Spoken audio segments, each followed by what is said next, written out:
Halo semuanya, selamat datang di channel Auto Driver. Lexus LBX ini adalah mobil yang cukup revolusioner bagi Lexus karena ini adalah crossover, bahkan bukan hanya crossover, mobil paling compact yang pernah dibuat oleh Lexus dan mesinnya juga mungil, tapi Lexus menjamin bahwa mobil ini adalah mobil yang tetap layak disebut sebagai sebuah Lexus dengan kenyamanannya, dengan kemewahannya.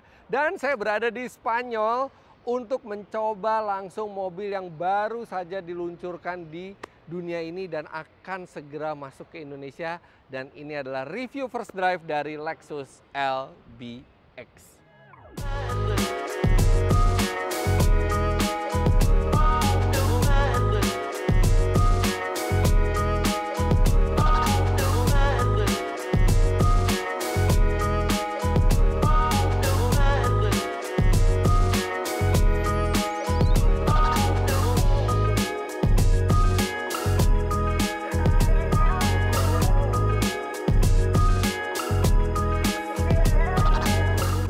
Jadi Lexus LBX ini dibuat Lexus untuk pasar Eropa sebenarnya utamanya. Di mana di sini konsumen menyukai mobil yang compact, yang mudah diparkir, apalagi jalan di sini juga sempit-sempit. Tapi Lexus akan memasukkan mobil ini juga ke Indonesia dan artinya dia akan langsung bersaing dengan BMW X1, Audi Q3 dan Mercedes-Benz GLA Class. Nah, untuk membuat platform yang mungil ini, Lexus menggunakan basis dari Toyota Yaris Cross. Tapi bukan Yaris Cross yang ini yang Anda kenal yang dijual di Indonesia, tapi Yaris Cross yang ini. Ini adalah Yaris Cross yang dijual di Eropa. Jadi berbeda. Kalau Toyota Yaris Cross yang di Indonesia itu basisnya dari Daihatsu menggunakan DNGA, sedangkan Toyota Yaris Cross yang di Eropa itu pure Toyota. Hasil Lexus ini menggunakan platform TNGA-B atau TNGA-B. Nah, sekarang kita akan lihat dimensi dari mobil ini. Nah, walaupun mengambil basis dari Yaris Cross versi Eropa, tapi Lexus tidak secara mentah-mentah langsung membuat sebuah mobil Lexus dari basis tersebut. Dimodifikasi lagi. Contohnya wheelbase ini bertambah 20 mm. Jadi wheelbase-nya sudah berbeda untuk ruang yang lebih lega. Overhang belakang dikurangi 20 mm. Overhang itu jarak dari ban ke bagian belakang mobil ini dikurangi 20 mm untuk membuat pengendalian yang lebih baik. Dan lebar mobil ditambah 60 mm membuat tampilannya menjadi lebih gagah dan lebih mewah. Jadi ini bukan sekedar meminjam basis tapi menyempurnakan basis dari Yaris Cross. Nah, sekarang kita lihat eksterior desainnya dulu. Ini benar-benar dibuat dari nol eksterior desainnya oleh Lexus dan terlihat keren sekali. Mobil ini memang jadi terlihat lebar, dia cukup rendah sehingga terkesan maco dan berotot. Kemudian spindle grillnya ini juga dibuat dengan bahasa desain baru yang menyatu dengan bumper. DRL-nya yang berbentuk L juga berbeda arahnya dibandingkan Lexus ya biasa itu L-nya di sini, sekarang L-nya itu di bagian belakang untuk menunjukkan direction yang berbeda dengan mobil ini. Jadi biasanya Lexus itu besar, Lexus itu mewah gitu ya. Tiba-tiba Lexus membuat yang versi compactnya. Makanya LBX itu singkatan dari Lexus Breakthrough Crossover. Crossover yang mendobrak tradisi dari Lexus.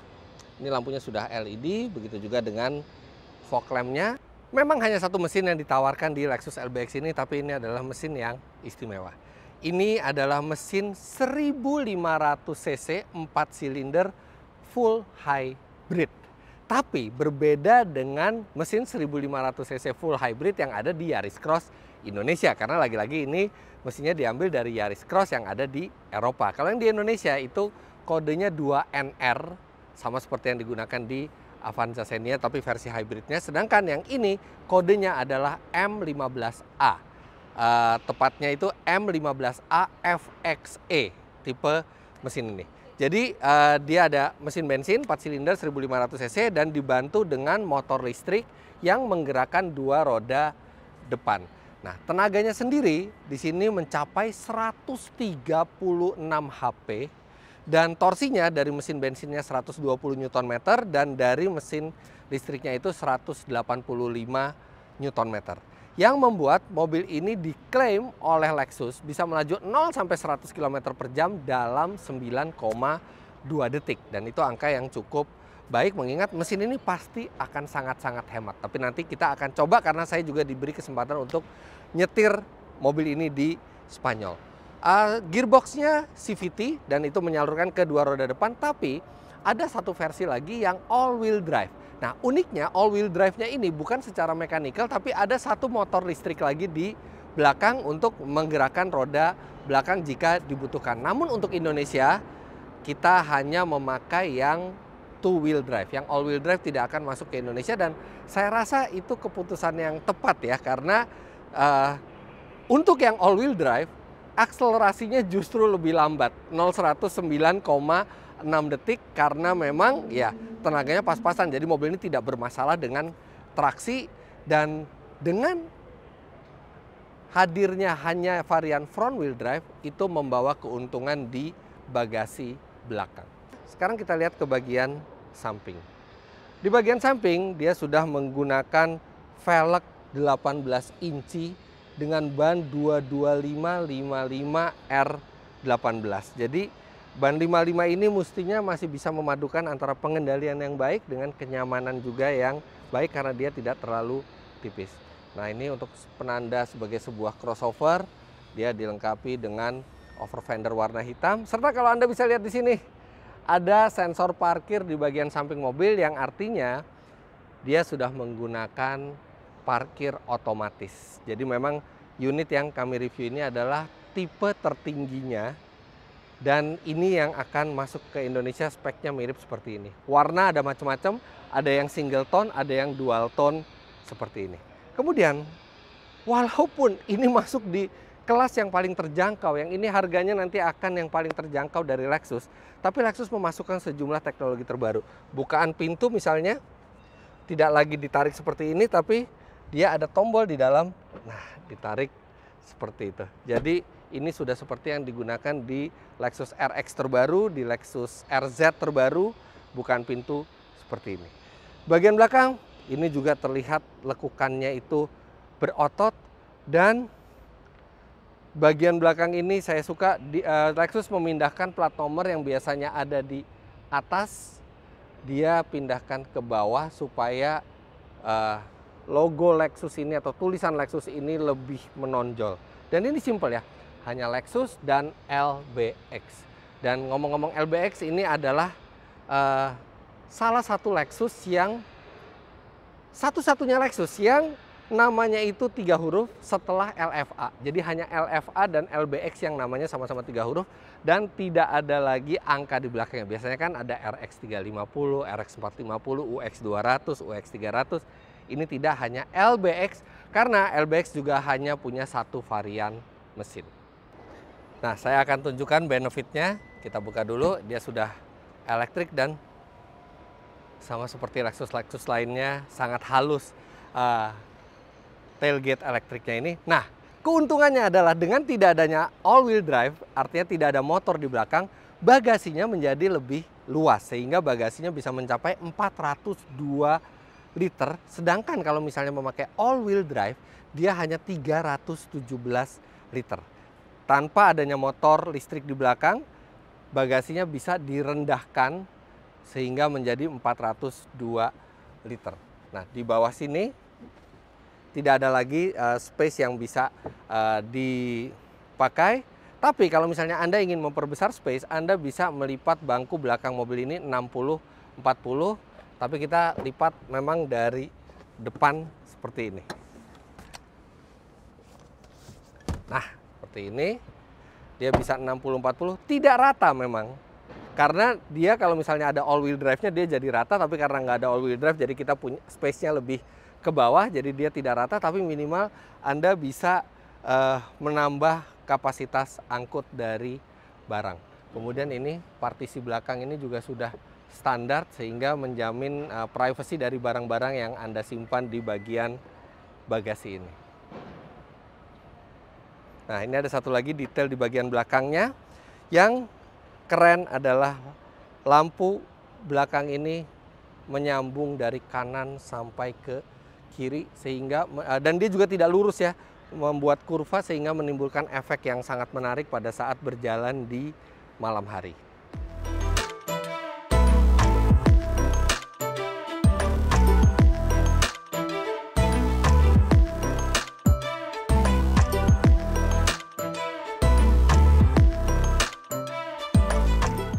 Sekarang kita akan lihat interiornya dan saya duduk di bagian belakang terlebih dahulu dan nggak banyak space tersisa. Ini adalah posisi berkendara ideal saya di depan.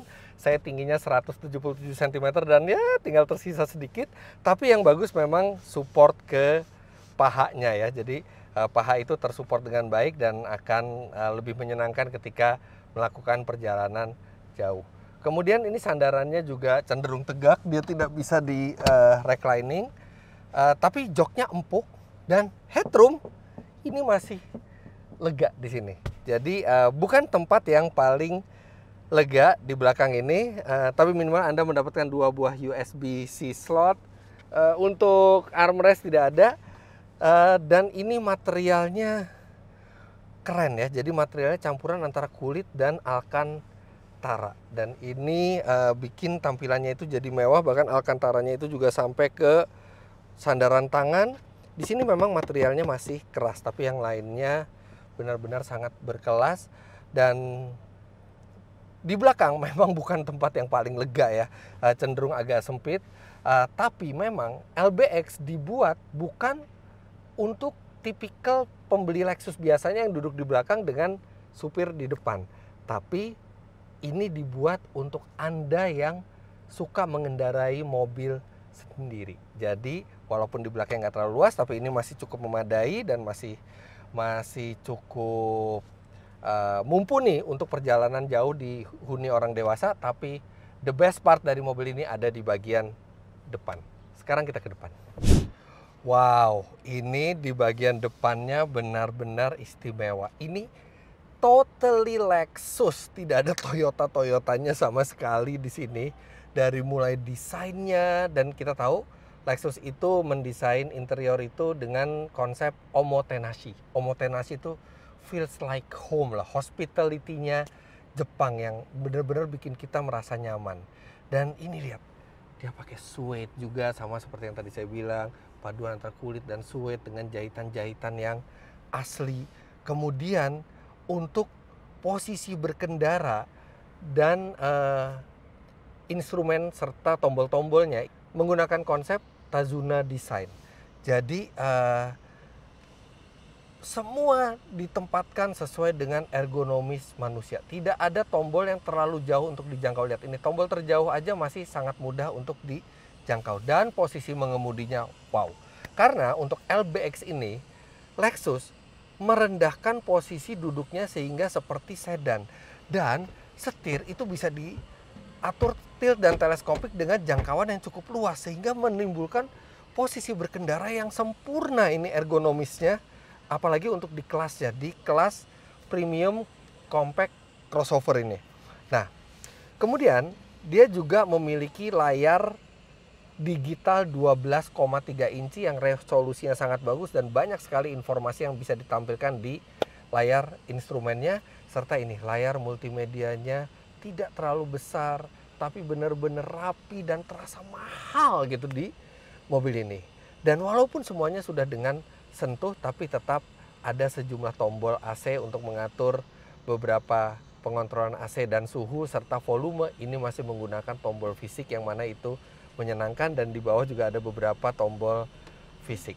Apple CarPlay sudah ada di mobil ini secara wireless, begitu juga dengan Android Auto, juga ada wireless charger di sini, dan ada 3 buah USB-C. Jadi di belakang sudah ada 2, di depan ada 3, 1, 2 di bawah entertainment systemnya, dan ada 1 lagi di bawah sini, dan di sini masih ada penyimpanan. Kemudian juga ada penyimpanan di tengah yang masih cukup besar, dan dia bisa digeser dan bisa berubah menjadi armrest. Dan ini armrest yang terasa mewah gitu ya, alcantara, kemudian juga empuk bahannya, setirnya juga halus sekali, ininya materialnya khas Lexus. Kemudian untuk operating systemnya dan untuk tombol-tombolnya sudah mengikuti bahasa teknologi dari Lexus terbaru. Jadi ini dia sudah dilengkapi dengan head-up display, dan head-up display itu bisa menginformasikan ke kita tombol mana yang kita sentuh. Karena di sini tombol-tombol di setir ini adalah tombol sentuh yang fungsinya juga bisa multifungsi, dan Anda bisa dilihat di head-up displaynya. Klaksonnya seperti ini bunyinya. Haha, sudah berwibawa.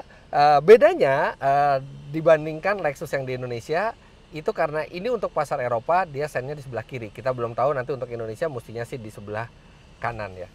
Transmisi, ini transmisinya khas hybrid, jadi dia bukan normal biasa, tapi dia digeser ke kiri dan digeser ke belakang untuk memasukkan gigi, digeser ke kiri dan digeser ke depan untuk masuk ke gigi mundur ya. Kalau yang tadi untuk maju.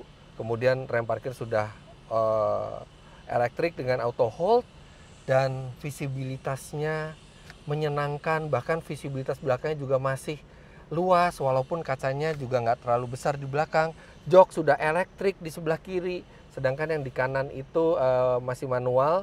Untuk yang unitas ini ya, kami belum tahu untuk yang di Indonesia. Kemudian mobil ini juga dilengkapi dengan pemantau driver. Jadi kalau di sini ada sistem kamera di depan sini, kalau misalnya dia memantau driver itu udah agak ngantuk gitu ya, dia akan keluarin peringatan. Kalau kita meleng, kita ngeliat handphone atau kita ngeliat ke samping. Kemudian bukaan pintu, nah ini sama seperti yang ada di Lexus RX dan RZ terbaru. Jadi dia bisa bisa ditarik manual, atau paling mudah tinggal dipencet seperti ini saja. Nah, ini bukan hanya terasa futuristis dan mudah untuk digunakan, tapi juga bisa menyelamatkan kita. Kenapa? Jadi Lexus LBX ini sudah menggunakan Lexus Safety System Plus ya. Jadi fitur radar yang lengkap, termasuk dengan adaptive cruise control, lane tracing assist. Jadi benar-benar kita bisa semi autonomous di jalan. Dan dia ada satu lagi, yaitu Safe Exit Assist. Jadi ketika kita mau buka pintu dan sistem mendeteksi ada motor atau sepeda atau kendaraan lain di belakang yang di blind spot kita, dia akan mencegah pintu itu terbuka. Jadi walaupun sudah dipencet, dia tidak bisa terbuka sampai objeknya itu lewat. Dan itu bisa menghindarkan kita dari kecelakaan yang sering terjadi. Kita buka pintu, ada motor lewat gitu ya. Jadi ini bisa memadukan sistem keselamatan di Lexus. Secara overall, ini adalah kabin yang sangat menyenangkan. Benar-benar pure Lexus. Ini Anda masuk sini, Anda langsung merasa bahwa ini Lexus. Benar-benar standar Lexus semuanya, desainnya dan materialnya. Tapi sekarang kita akan bawa jalan mobil ini untuk tahu apakah rasa berkendaranya seperti Lexus juga.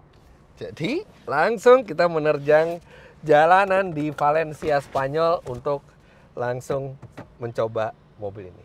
Let's go.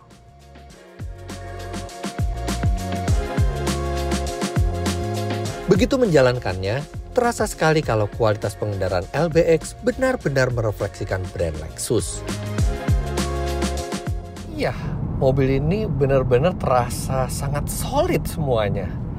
Dan mobil ini dibuat untuk banyak perjalanan di dalam kota, nyetir sendiri. Ini bobot setirnya itu terasa pas gitu ya. Jadi nggak terlalu berat, tapi juga nggak terlalu enteng, tapi tetap gampang buat bermanuver. Dan dengan radius putar 5,2 meter, ini benar-benar enak buat bermanuver ya, karena dia dibuat untuk pasar Eropa, di mana di Eropa itu radius putar tuh sangat-sangat penting karena semuanya tuh sempit. Jadi benar-benar nggak masalah dipakai untuk bermanuver di dalam kota. Dan bantingannya sendiri juga pas ya, dia bantingannya dewasa, kemudian dia tidak terlalu keras, jadi masih bisa nyaman melewati gelombang di jalan, tapi pengendaliannya presisi dan membuat percaya diri.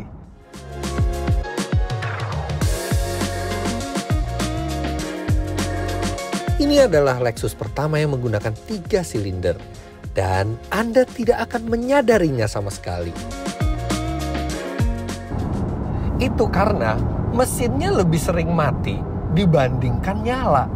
Jadi ada indikator di sini, ada indikator berapa persen waktu mobil ini hanya berjalan dengan tenaga listrik. Dan hasilnya mengejutkan, 70% waktu Anda hanya menggunakan baterai dan hanya 30% waktu Anda menggunakan mesin bensinnya. Dan ini sudah diriset bahkan sebelum saya mengetes mobil ini, jadi sudah dipakai berkali-kali dan ternyata hasilnya hanya 30% mobil ini menggunakan bensin, jadi lebih sering mati. Tapi kalaupun mesinnya nyala, tidak terdengar sama sekali dari dalam. Jadi tidak ada sekalipun Anda tuh mendengar suara 3 silinder kecuali Anda lakukan akselerasi penuh dan RPM sudah berada di atas 4.500. Itu pun juga terdengarnya samar-samar gitu, nggak terdengar yang jelas, jadi sangat halus. Dan bicara gaspol, akselerasinya memang bukan akselerasi yang menggetarkan jiwa gitu ya, karena ini mobil satu ini adalah entry level Lexus, mobil yang dibuat untuk emisi yang rendah dan konsumsi bahan bakar yang sangat baik. Tapi 0 sampai 100 km per jam klaimnya masih 9,2 detik. Dan pada saat kita menginjak gas itu terasa ada tenaga listrik yang karakternya itu torsinya instan yang membantu akselerasi awalnya. Memang ketika di atas akselerasinya biasa saja, tapi akselerasi di awal itu justru yang sangat membantu kita untuk bermanuver, terutama di dalam kota atau kita mau menyalip. Dan itu sangat membantu ketika kita berjalan lewat jalan tol. Dan dari tadi saya coba, benar-benar sistem ini responsif beloknya, tapi halus. Jadi benar-benar seperti orang normal ketika berbelok. Bahkan nih di depan kita lihat ada tikungan yang cukup tajam dan kita di atas 100 km per jam.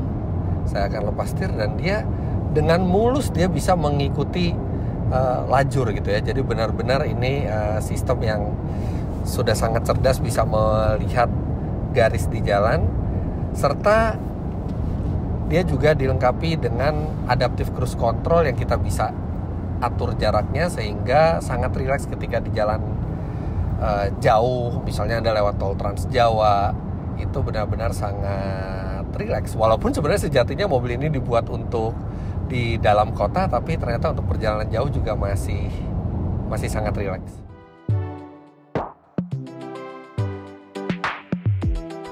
Namun yang mengagumkan adalah konsumsi BBM-nya. Iya, bagaimana tidak? Seperti tadi saya bilang, 70% waktu mesin itu mati, hanya 30% kita pakai bensin. Jadi dari tadi kami berkendara dengan rute macam-macam ya, termasuk naik gunung, turun gunung, itu konsumsi bahan bakarnya bisa dekat ke 23 km per liter.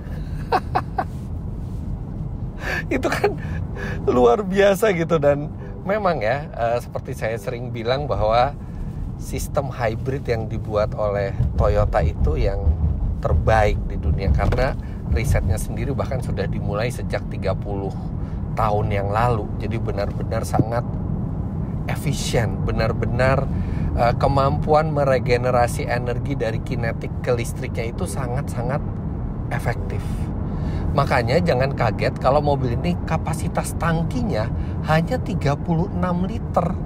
Kapasitas yang sangat kecil, yang itu memberi benefit menambah ruang bagasi di belakang. Tapi dengan konsumsi bahan bakar yang sangat irit, cukup dengan 36 liter di atas kertas Anda bisa melaju lebih dari 700 km range-nya. Mobil ini akan masuk di Indonesia tahun ini dan harganya akan berada di bawah Lexus UX. Oke, artinya di range harga itu dia akan langsung berhadapan dengan rivalnya dari Jerman, yaitu BMW X1 dan Mercedes-Benz GLA Class, dan dia satu-satunya yang hybrid di kelasnya. Dan wow, Lexus bukan tidak selalu identik dengan kata fun to drive ya. Mereka lebih ke arah elegan, mewah, apalagi di line up-nya yang besar-besar. Tapi ini mobil fun to drive dengan posisi mengemudi yang sempurna untuk di kelasnya.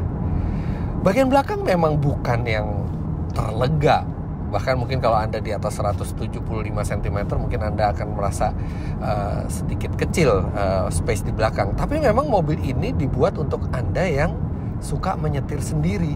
Dan ini benar-benar rewarding pengalaman berkendaranya. Dan kalau misalnya Anda yang tinggal di luar Jakarta gitu ya, memang Lexus dealer resminya saat ini baru ada di Jakarta, ada 3 di Jakarta, tapi Lexus bagian dari Toyota. Jadi untuk sejumlah daerah mereka sudah menunjuk beberapa dealer 3S Toyota untuk bisa melayani konsumen Lexus, dan itu semua disesuaikan juga dengan standar kerja dan standar pelayanan dari Lexus.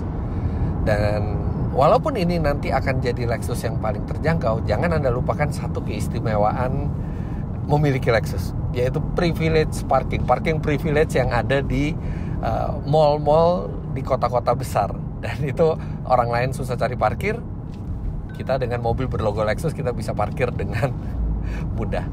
Overall, ini mobil sangat menarik positioningnya, apalagi dengan mesin hybrid, kemudian dengan kualitas yang khas Lexus, tapi dengan faktor fun to drive yang sangat baik.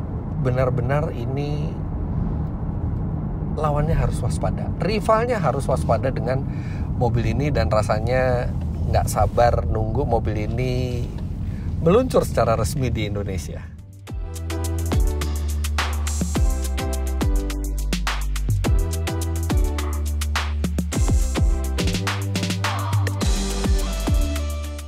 Tidak sabar rasanya mencoba langsung mobil ini di Indonesia, di jalanan Indonesia dalam jarak yang lebih jauh, supaya kita bisa tahu persis bagaimana performanya di Indonesia, bagaimana konsumsi bahan bakarnya, apa saja kelebihannya saat dipakai berjalan jauh, dan juga apa saja kekurangannya. Tapi untuk sekarang sekian dulu First Drive kali ini di Spanyol.